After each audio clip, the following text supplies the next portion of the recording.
Hey everyone, and welcome back to Sprout Sessions. We're so excited to kick off another session here, but I realize I've been neglecting to introduce myself, so my apologies. You're probably wondering who this anonymous voice is. I'm Sarah Nagel. I'm the Senior Manager of Brand Advocacy and Community here at Sprout, and I'm so excited for this session. I hope you've been enjoying these valuable talks so far and that you've learned a thing or two to apply to your social strategy. And this will surely hit those two things too, and you'll be able to bring back some valuable insights to insert into your social media efforts. So before we start here, I wanted to note a couple things. These sessions will be recorded and they'll be live on our YouTube page, which you can access following the recording at any time. We would love if you shared on social by tweeting with the hashtag @SproutSessions. And you can always tag us in there too, @SproutSocial if you'd like. We'd really appreciate that. And then this session is only about 20 minutes long, but our speaker will be staying around for about 10 minutes afterwards, so you can ask questions in the chat panel at the right of your YouTube screen or via Twitter by using the hashtag SproutSessions. And that's all we have for housekeeping, so let's get this session started. I'm so excited to pass it over to Cedar Brown from Edelman. I'll allow him to introduce himself. Cedar, take it away. Hey guys, my name is Cedar Brown. I work at Edelman, which is a communications marketing firm. I work in digital planning, which is essentially strategy. And I've been doing this probably for about 4 years now in the agency world. I've learned a lot of things, worked with a lot of other agencies, a lot of clients, and I'm hoping to use some of that background to help educate everyone and give some feedback on questions and provide some context around issues that we've all faced working with other agencies and other clients. Um, Fortunately, I've been working through different areas of strategy, so I have some idea of how we should be working across digital and brand planning and how we can help each other learn how to avoid certain mistakes going forward. And I look forward to all the questions to help you guys move forward seamlessly.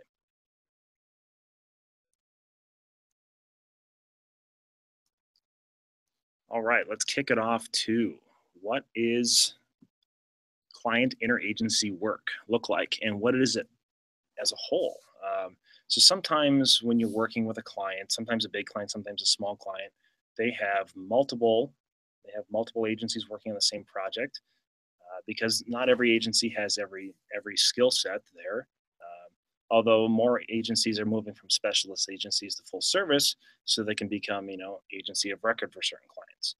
Um, and oftentimes the real struggle is communication with agencies and understanding like whose skill set brings what to the table and how we can all work together.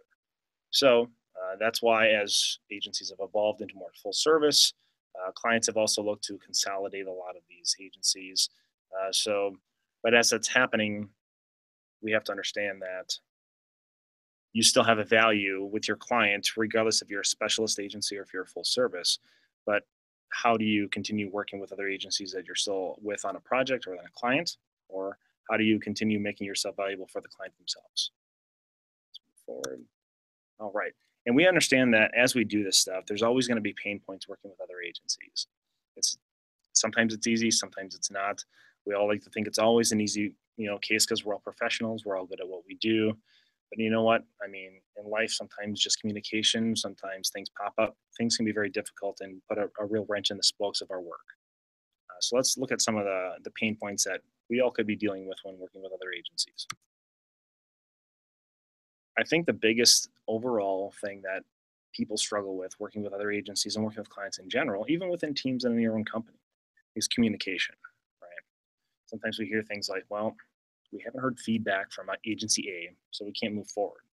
A lot of the times, certain work depends on agencies to knock down the first domino before the next one can start, right?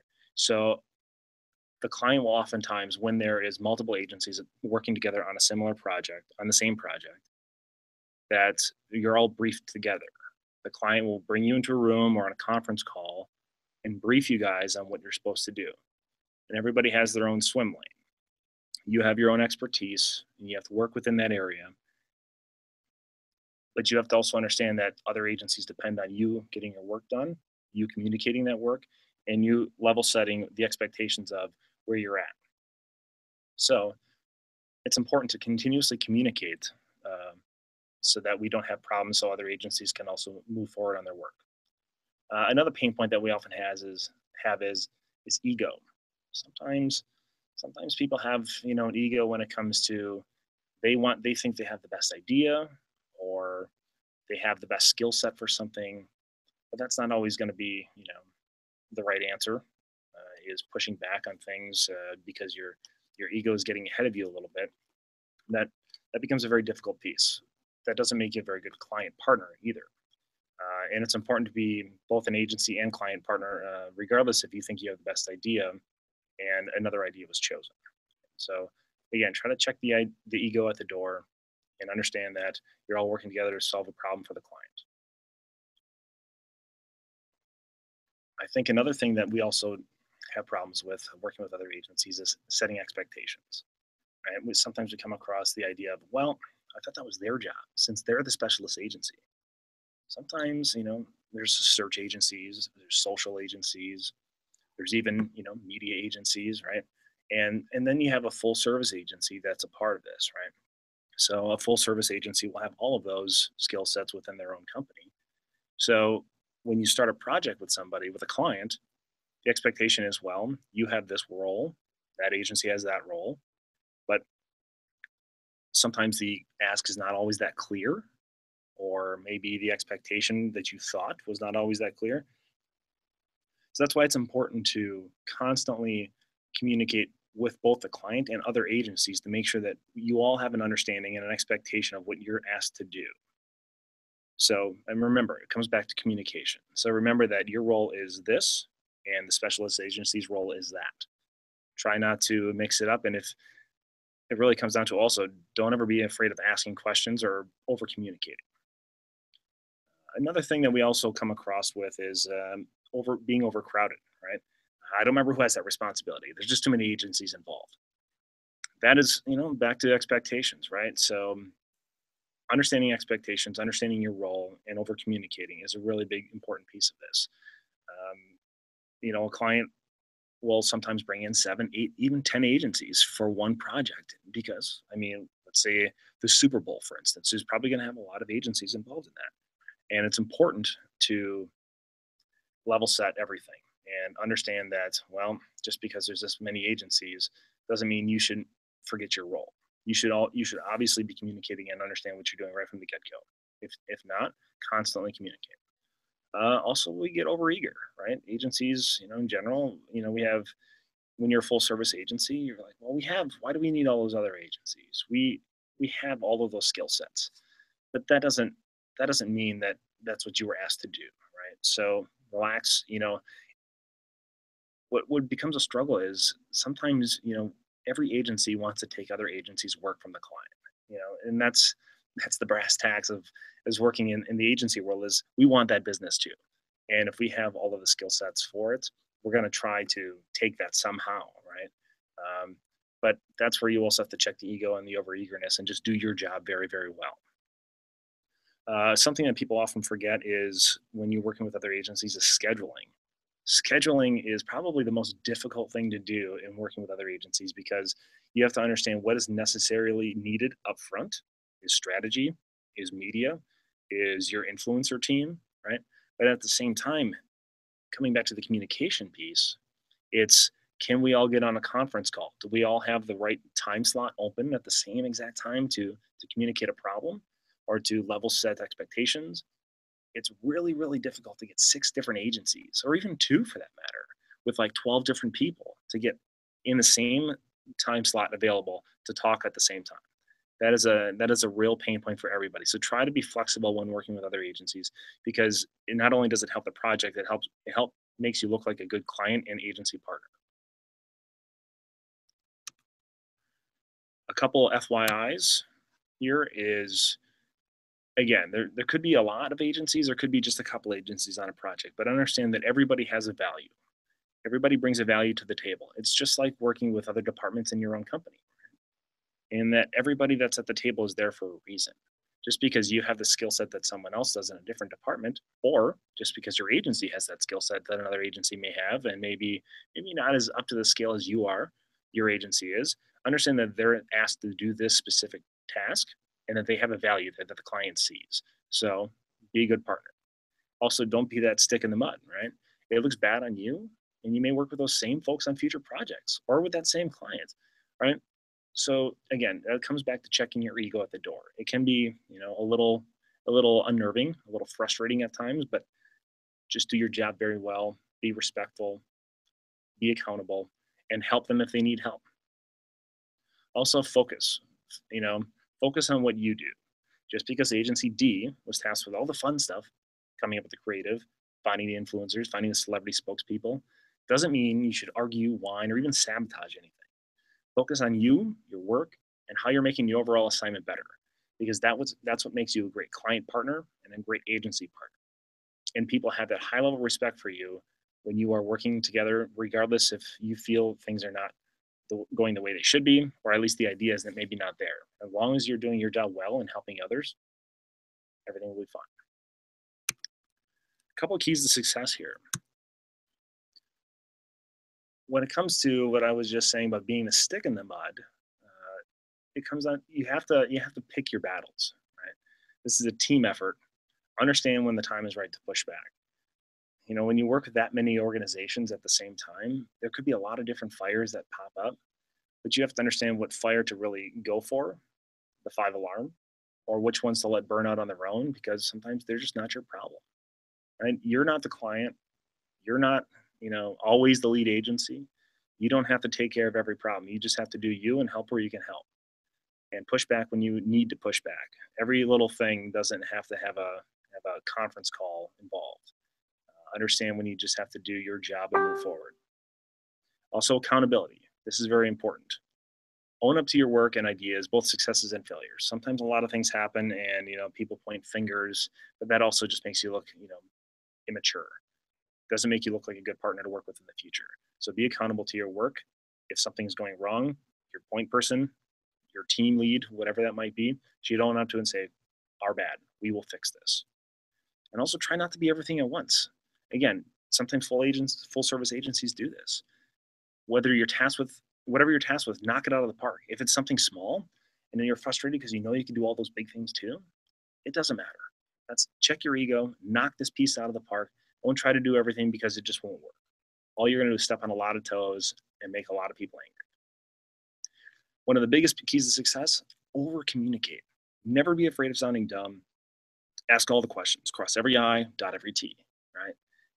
It's important. If you have to email, if you have to get on a conference call, if you have to meet in person, whatever it is, constantly let people know that there's something slowing you down.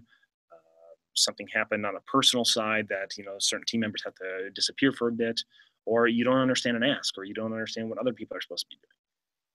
Always over communicate. That way, when you get to the point of presenting to a client, you're not putting yourself in a hole. Also, understand expectations.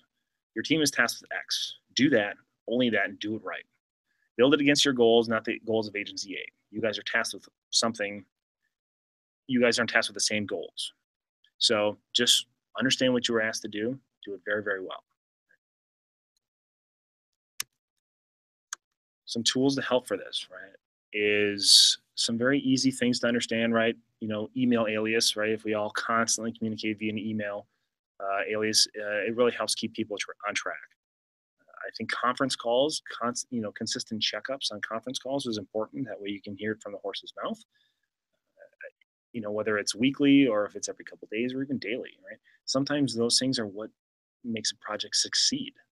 Because without constant communication, things could really fall through the cracks because everybody's busy. And that's something about the agency world. A lot of those people, that's not always their only client. So things can easily fall through the crack. Plus, we have real lives.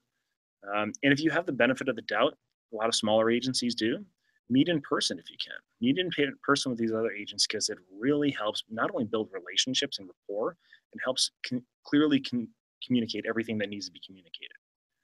Sometimes larger agencies can be based in other cities.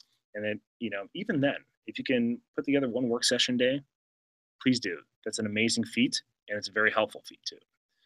Slack is it's a chat program that you guys can communicate with, similar to an IM, right? And it keeps people, moving in conversation. That way you can have live updates on the questions.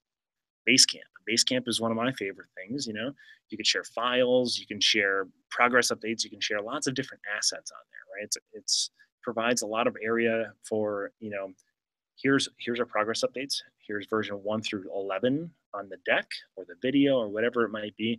That way everybody can see everything happening at the same time. Again, communication is key. All of these provide that for you and help people stay up to date on everything that's happening in progress. Some of the key takeaways here, obviously, you've heard me say the word communicate once or twice. I still believe that's the top takeaway here. Constantly communicate. I know it sounds redundant at times and it sounds like, well, you might be wasting other people's time. Well, if that might be the case, understand what you're trying to communicate and not trying to, waste anybody's time. Or if you're asking the same question over and over, maybe try to understand, like, what are you missing? Ask, get more specific. When you're doing this, be respectful. Be respectful about all of your work. Sometimes you go into a first round internal review with 6 other agencies and the client, and all of a sudden an idea was chosen and you don't like it, and you're asked to do something that you don't believe is right, or you feel like is the wrong direction for the client, and all you're trying to do is help them. Figure out how you're going to say this, but do it respectfully. You can push back, but don't say, I don't like this idea just because I don't like it. It's a terrible idea. Be constructive in it, be respectful. People will respect you for it too. And it also makes you look like a really great partner. Again, I've mentioned this once or twice. Being a strong partner will bring you back to the table more and more, and if anything, give you a larger piece of the pie over time. Accountability. Accountability is very important because when you have a lot of agencies, a lot of work gets muddled between who's doing what. Expectations start to, merge. People start to forget things. But your point person, whoever that might be, should always, if I'm being honest, take the brunt of the hit when you're working with other agencies or the client, and own the problem. All right, we goofed up. We provided you the wrong stuff. We were late, whatever that might be. Just be accountable, apologize, take care of the problem. Don't try to act like you didn't do anything wrong, because they know. They know. Check the ego. Again, sometimes you go to bat on a project with a client and you have some heavy hitters. You have some heavy hitting agencies that have done some really big work, and you're all vying for the same, the same like lead idea. Maybe 3 of the 6 agencies have an opportunity to bring forth the creative idea for a project. And you know what? And your idea doesn't get picked, or you think you're doing better than someone else and the client chose them instead. Again, be respectful, push back when you need to, discuss like adults, be mature, always check the ego at the door, because if you whine, you try to sabotage, it just doesn't make you look good. And lastly, own your role. When you're tasked with something, own it, do it, be accountable for it, knock it out of the park, because that will help you tenfold in the future. It may seem tiny and minuscule at the time, but just do your job, do it well, and it will pay off.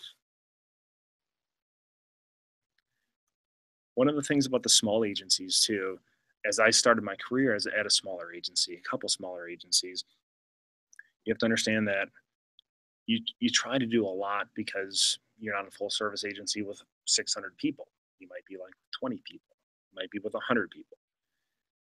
That's when you really have to be crafty sometimes, and when you own that role, when you own that work, that task, that will only help you, you know, grow, grow a piece of the pie, get more work for the future, maybe even work with other agencies in the future that may want you at their side when they go to bat on a much larger client. It's not just all big clients that have to deal with this, it's every agency. And that's the difficult piece, because sometimes when you're at a large agency and a small agency comes to the table with you, you kind of want to throw your weight around a little bit. But that's not the way it should be. And vice versa. Don't let a large agency intimidate you, try to take work away from you. Work together, be respectful, own your role, and you know what? You'd be surprised at how well that can work together. But again, check the ego. All right. I hope you guys learned a lot on that presentation. There's a lot of things that come up that you may not be prepared for, but you have to understand that is always going to be a problem. So hopefully that these provided you some piece of context and some preparations for the future when you do work with large or small agencies on a larger project, and that you're prepared for, doing what you have to do. All right. Thank you guys very much. Thanks so much, Peter. That was really incredible. I really loved your last point there about owning your role. I think that that can definitely be applied to any kind of position, whether agency or not. So, really great notes there and really great presentation overall. I'm going to start off with hitting you with the hard questions first. We have a question that is, how do you advise approaching a client that isn't currently making the most out of cross-agency partners when you want to suggest better ways to communicate for transparency or just really for overall, talking to one another? Yeah, that sometimes happens, and it becomes tough about how you want to, you feel like you're maybe stepping on toes or whatever, but all it really comes down to is you're being a steward of the brand. You're being a good partner for everybody. And because whether you're the lead agency or not, sometimes people forget, how to make things better and how to approach clients. So you have to own that role. You have to just be very transparent is what it comes down to. Because you're working together, and if you're only talking to each other and things are going wrong and the client needs to be stepping in, or you think the client needs to be going in a different direction, you just need to be transparent and open about it. Don't be afraid, but also be strategic about how you talk to them about it. Lay out the issue, but don't lay out the issue if you don't have a better. I mean, that's not true. You should always have a better idea in hand before you approach a problem. If not, say something along the lines of, "Listen, we feel that this may not be the most strategic approach. Can we talk about ways that may be more efficient for everybody involved?" But it comes down to being a strong partner here. I love that. I really think that it is about maturity and handling the situation with the best foot forward there. So we have a question from YouTube from Jennifer Scott. She asked, how do you handle or work around uncommunicative groups? I know that you've covered this quite a bit, but have you had any situations where you really had to step in and be really forthright? Yes, and that's one of those touchy situations because you don't want to be like the little brother going to tell mom about, hey, big brother's not helping me with stuff I need to be doing, or this kid at school is doing this, he's not helping on a project. Talking to your teacher, or when you talk to the client that way, just try to you have to. I wouldn't go to the client immediately on something like that unless it's like very pressing, but if they're not communicating at all, then you would go to the client. But what happens oftentimes is they're going to be communicating. They just may be communicating very randomly or not efficiently. I would say, try to reach out to them personally, ask them if there's any way they can help, if there's anything wrong. Again, just be mature about it. Be their partner, and think about as you're thinking about how clients or agencies work together to help clients. That's how you are on your team and your department, right? I work in planning, and sometimes I work with other planners, and sometimes I don't. But I have to work with them together. I have to go to them, and I have to make sure that, what, is there anything I can help you with to help this project move along? And I'm just being respectful. I'm just being a teammate to them. It's the same thing with agencies. And sometimes, what, if they're just not going to want to work together, then that's a larger issue. Then you would talk to the client about how do we move this along. I'm not sure if that answered the question, but I hope it did.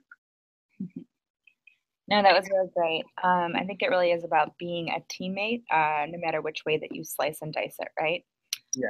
So similarly, I had another question from Jennifer that I thought was really great. She asked if you had any tips or ideas for working with agencies or clients who are not on the same level as you, whether experience or technology wise. Have you run into that situation at all, Cedar? Yeah. Yeah. It's funny because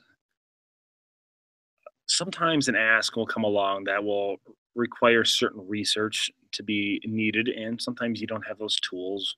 Sometimes you don't have, the I don't want to say the skill set, but maybe sometimes the skill set, right? And maybe that's what we're talking about here. And but you have to be transparent about that. I mean, hopefully I mean, whether you could be at the largest agency or the smallest agency, and sometimes you might not have the right information at hand, and someone else might.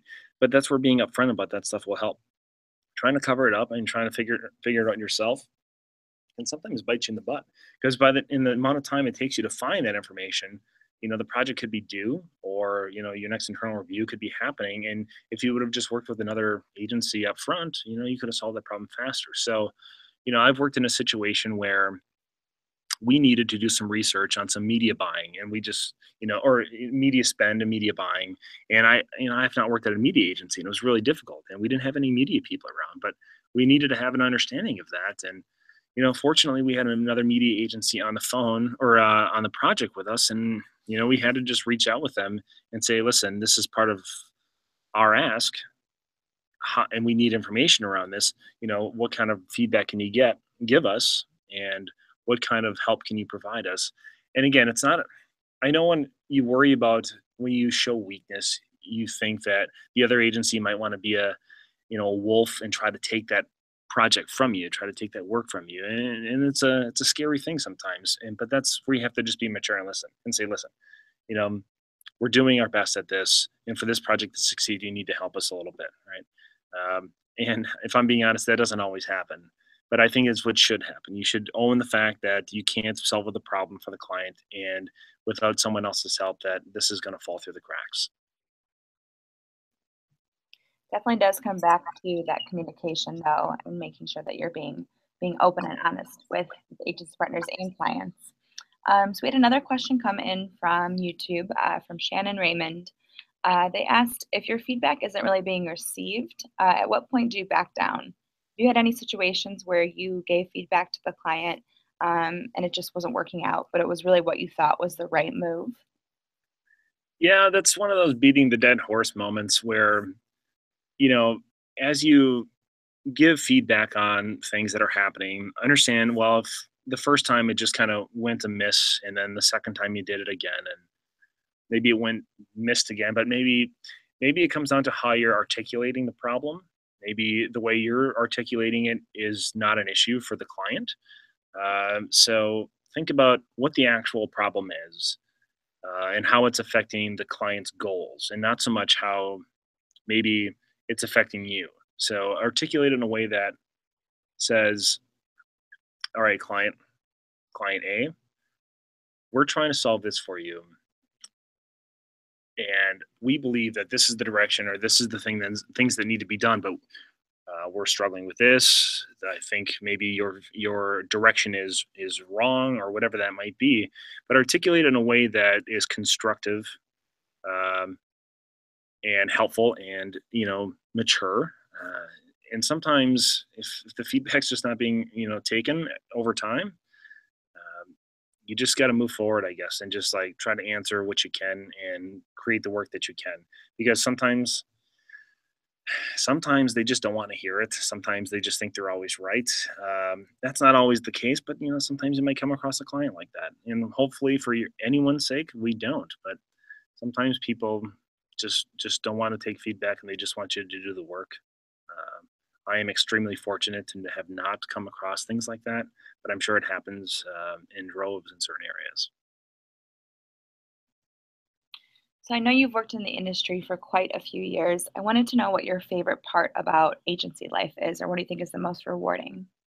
You know what I love about it, and it's strange, it's different for a lot of people, is I love the fact that I can work on so many different industries on the same day, the same week, or whatever, right? I can go from a health client to a tech client to a CPG, to all kinds of different things, right? And it's wonderful in the same day. And then I love that my brain can shift so fast and so much, going from one meeting to another, talking about e-commerce to influencers to PR to how do we navigate recalls for products, and it's I love that because it keeps me fresh.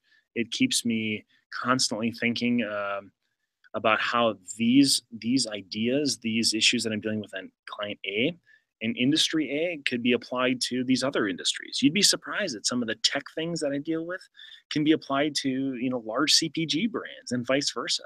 because certain companies don't scale, they're not as the size of the scale as others. So that's, the small earnings, like if I work with smaller clients with tighter budgets, that teaches me to be efficient, teaches me to be smart about how we do my work. And sometimes, if you could be really efficient with larger clients, that saves you a lot of money, and you know what? It makes you look really great. Hopefully not to the point where they cut the budget, but hopefully it makes you understand that you can be smarter about what you do with a larger client. I also enjoy the people. The best thing about every agency for me is it's always going to be the people.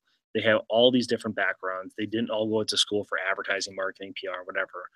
It's really amazing, and I just learn from so many different brains. And I'm always looking to ask questions because people have different backgrounds. People come from government, they come from startups, and it's just, to me, that is just really amazing. And I come from a small farm town, like in Wisconsin. So it's just a fun experience. Love it. Thanks so much for that insight, Cedar. So we're running close to time. So on behalf of Sprout, we wanted to thank you so much, Cedar, for your time today and all your insights. Everyone, you can keep your eyes peeled. We'll be compiling the major takeaways from this session, and we'll be sharing it with you afterwards. But you can definitely feel free to continue the conversation on social using the hashtag Sprout Sessions. And from all of us at Sprout, have a great summer.